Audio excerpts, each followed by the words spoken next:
Hi guys! Welcome to my vlog. For today's video, gagawa po ako ng musaka. At ito na nga po yung ating mga naluto na-prepare ko na ng mga ingredients. Mayroon po dyan zucchini, talong at saka patatas. Prito lang naman yan guys. O kaya pwede nyo naman gawin sa oven. And ito naman po yung ating giniling na niluto ko na rin syempre. Gisa-gisa lang naman yan sa bawang sibuyas. Tsaka asin paminta. Okay na yan. At ito naman yung ating bechamel sauce. Okay, start tayo. Lagayin muna natin yung patatas sa pinakailalim. Medyo ano nga lang to guys, matrabaho kasi kailangan mo pang iprito yung mga mga patatas, yung mga ingredients niya ba. Pagkatapos naman ng patatas, ilagay naman natin yung talong. I-layer lang natin yan guys. Pagkatapos naman ng talong, yung yung cucini or zucchini, ano nga bang tawag dyan? Bahal na kayo kung anong tawag dyan, basta yun na yun. Okay, next naman na gagawin natin ay yung giniling naman ang ilalagay natin.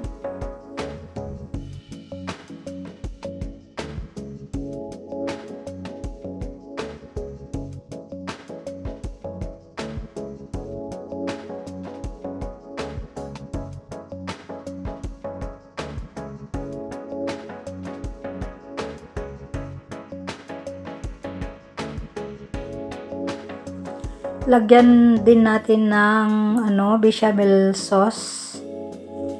Konti lang muna yung ilalagay ko dito dahil mas gusto ko sa top. Mas marami yung ilalagay ko sa top mamaya.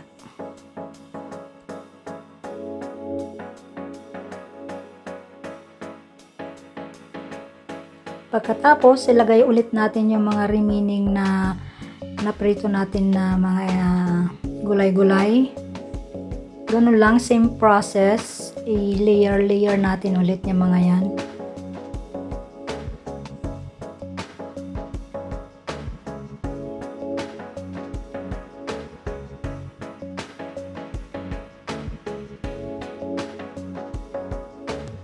Lagyan natin ng konting asin.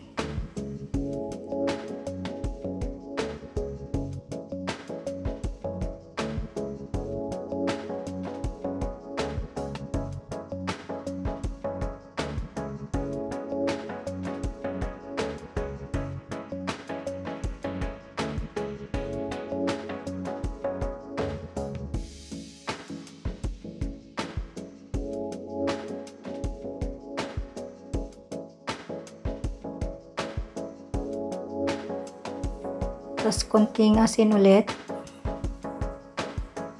O yun, okay na yan. At ito na nga yung guys, lagay na natin yung bechamel sauce. Dito natin medyo lalagyan ng marami na bechamel sauce.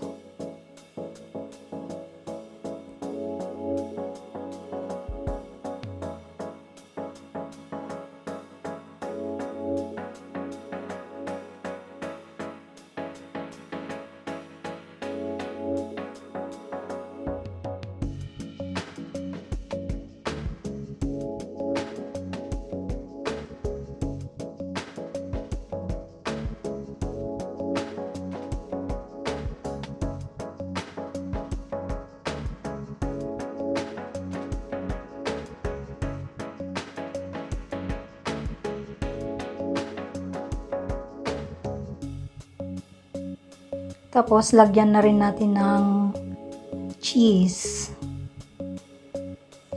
Optional naman yan guys. Kung walang cheese, pwede rin ng breadcrumbs. Kung wala namang breadcrumbs, okay na lang din na wala.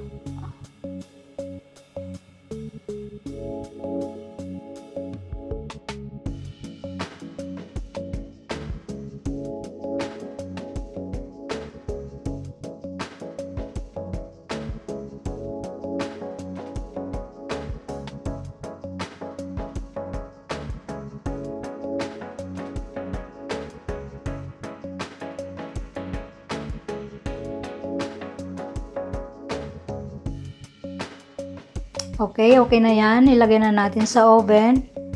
Mga about 45 minutes. Okay na yan. Over 180 degrees. Okay, yan na guys. Luto na ang ating musaka. Okay guys, kain tayo. Tikman natin yung ating ginawang musaka.